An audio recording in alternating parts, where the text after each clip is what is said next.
Welcome my channel. আশা করি আপনারা সবাই ভালো আছেন এবং আমিও ভালো আছি। আমার নাম পরাণ। বড় মতন আমি আজও আপনাদের মাঝে আরেকটি নতুন ভিডিও নিয়ে হাজির হয়েছি। আজ 2025 এবং জুলাই মাসে 21 তারিখ।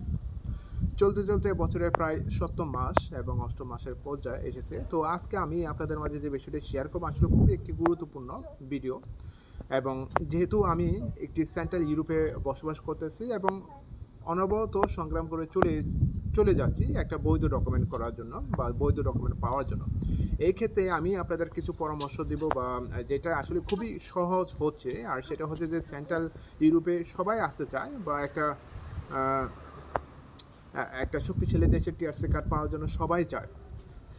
সেনজেনভুক্ত অনেকগুলো দেশ রয়েছে এবং তার মধ্যে কয়েকটা দেশের কথাই সবাই জানে, যেমন মনে করেন Italy, France, Spain, Portugal, Germany, Netherland, এইসব দেশের কথাগুলো বলে এবং এইসব দেশে থেকে আসতে চায় এবং এইসব দেশ থেকে তো পিআর অথবা পার্মানেন্ট রেসিডেন্ট কার্ড যেটাকে বলে বা পাসপোর্ট পাওয়ার জন্য আগ্রহী থাকে। কিন্তু এখন কথা হচ্ছে যে সেনজেন কান্ট্রিগুলো থেকে মানুষ সবচেয়ে কোন দেশগুলোতে আসে?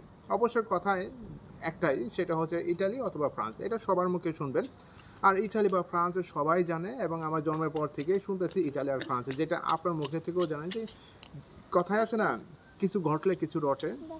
ইটালি যেরকম নাম রয়েছে তার গুণও রয়েছে, ফ্রান্সের যেরকম নাম রয়েছে তেমন গুণও রয়েছে। এখন এই দুইটা কান্ট্রির মধ্যে সবচেয়ে বেশি প্রিফার করা হচ্ছে ফ্রান্স এবং এই কারণে ফ্রান্সকে প্রিফার করার কারণ হচ্ছে যে ফ্রান্সে অনেকেই আসে, মানে দুইটা কারণে এখানে আসে। একটা হচ্ছে যে এখানে যার ব্যাকগ্রাউন্ড একবারে নির্মল, মনে করেন আয়ের উৎসাহ নাই, সেখানে ফ্রান্সে এসে মিনিমাম এখানে কেস দিয়ে 1 বছর অথবা 1.5 বছর চলতে পারে। 1 বছরে ধরেন মিনিমাম এক বছরে একটা সময় পায় থাকা এবং খাওয়া সরকার প্রোভাইড করে।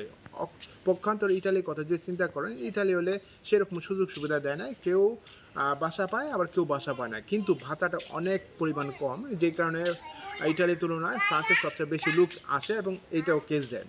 এবং আরেকটা কথা আমি আপনাকে ক্লিয়ার করি, যেই কারণে এখানে সবচেয়ে বেশি ইন্টারেস্ট, আর সেটা হচ্ছে যে এখান থেকে হলে কোনো না কোনোভাবে তারা বৈধ হয়, যেটা ফ্রান্সের কথা বললাম। কারণ হচ্ছে যে ফ্রান্সের মধ্যে 80% লোক দেখবে না যে অবৈধভাবে লোক রয়েছে এবং তারা ইনকাম করতেছে। এবং একটা বিষয় অবশ্যই শুনছেন, আর সেটা হচ্ছে যে ট্যাক্স পেপার বা ট্যাক্সের কাগজ দিয়ে তারা বৈধ হতে পারে। তারপর হচ্ছে যে ফ্যামিলির বিষয় কিছু রয়েছে, ফ্যামিলি হচ্ছে আলাদা বিষয়, যেহেতু ব্যাচেলার কথা বলতেছি, আমি ব্যাচেলার কথাটাই বলতেছি। ফ্যামিলি আবার অনেক সুযোগ সুবিধা রয়েছে।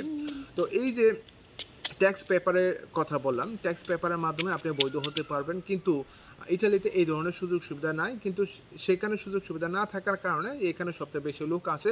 এবং ইটালিতে একটা বিষয় আছে কি, সৌজন্য কাগজে আপনার কাজ করার অনুমোদন পাবেন, কিন্তু এখানে হলে সরাসরি তারা অনুমোদন দেয় না, কিন্তু ব্ল্যাক লাইনের হিসাবে তারা কাজ করে।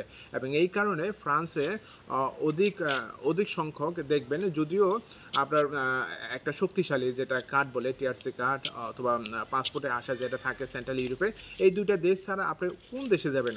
হয়তো আপনি পর্তুগালে দেখেন, পর্তুগালে এইবার 2025 সালে পলিসি টোটালি চেঞ্জ করে দিয়েছে।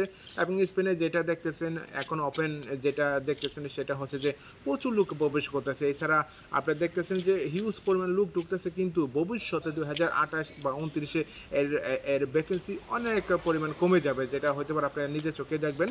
তো এই কারণে আমি বলতেছি যে ফ্রান্সে সবচেয়ে সুযোগ সুবিধা বেশি রয়েছে অন্যান্য সেন্ট্রাল ইউরোপের কথা কন অথবা সেনজেন কান্ট্রির কথা কন, এখানে কোনো না কোনোভাবে যদি কেউ প্রবেশ করে এবং তিনি বৈধ হতে পারবে, এটা আশাবাদী। এবং এখানে অনেকটা সুযোগ সুবিধা রয়েছে সরকারের পক্ষ থেকে। অন্যান্য সেনজেন কান্ট্রি যদি অ্যাসাইলামের কেসের ক্ষেত্রে বলেন, অনেকটা সুযোগ সুবিধা বলেন, আপনি অস্ট্রিয়া বলেন, জার্মানি বলেন, নেদারল্যান্ড বলেন, তারপরে হচ্ছে ইটালি বলেন, সবচেয়ে বেশি সুযোগ সুবিধা আপনি পাবেন 1 বছর একটা নিরাপত্তা হিসাবে এখানে থাকা, খাওয়া এবং এই জিনিসটা পাবেন। কিন্তু মানুষ কী করে এই 1 বছরের মধ্যে তার দিক নির্দেশনগুলো তৈরি করে, তারপর যদি কেস পাওয়া যায় তাহলে তোমরা কোনো সোনার হরিং, যেটা সবাই বলে যে কেস পাওয়া মানে কি একটা সোনার হরিং। তো সবাইকে ধন্যবাদ জানাচ্ছি আমার এই ইউটিউবের চ্যানেলের পক্ষ থেকে। এছাড়া আপনার যদি কোনো মতামত ও মন্তব্য থাকে তাহলে অবশ্যই আমার এই ভিডিও কমেন্ট বক্সে